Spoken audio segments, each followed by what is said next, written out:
আপনারা দেখছেন বাংলাদেশের সব এক্সক্লুসিভ নিউজ।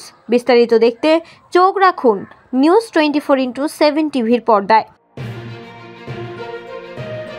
গ্রাম হবে শহর প্রকল্পের আওতায় দুমকি উপজেলার মাস্টার প্ল্যান প্রণয়নে ড্রোন ও আরটিকে প্রযুক্তির মাধ্যমে সার্ভে কার্যক্রমের শুভ উদ্বোধন করা হয়েছে। রোববার বেলা 11:30টায় পাগলা মোড় চত্বরে এই মাস্টার প্ল্যান প্রণয়নে ড্রোন ও আরটিকে প্রযুক্তির মাধ্যমে সার্ভে কার্যক্রমের উদ্বোধন করা হয়। দুমকি উপজেলা নির্বাহী অফিসার অনামিকা নজরুলের সভাপতিত্বে ও লেবুখালী ইউনিয়ন পরিষদের চেয়ারম্যান সিরাজুল ইসলাম তুহিনের সঞ্চালনায় প্রধান অতিথি হিসেবে ছিলেন মোহাম্মদ লতিফ হোসেন, নির্বাহী প্রকৌশলী, এলজিডি পটুয়াখালী। চট্টগ্রাম প্রতিনিধি দিলীপ কান্তি নাথ। চট্টগ্রাম বিআরটিএ চট্টমেট্রো 1 সার্কেলে সেবা নিতে এসে গ্রাহকদের গুনতে হচ্ছে দ্বিগুণ টাকা, যেখানে সেবার নামে চলছে ঘুষের রমরমা ব্যবসা। তাহলে কার কাছে গিয়ে পাবে সেবা? তাই প্রশাসনের দৃষ্টি আকর্ষণ করছি।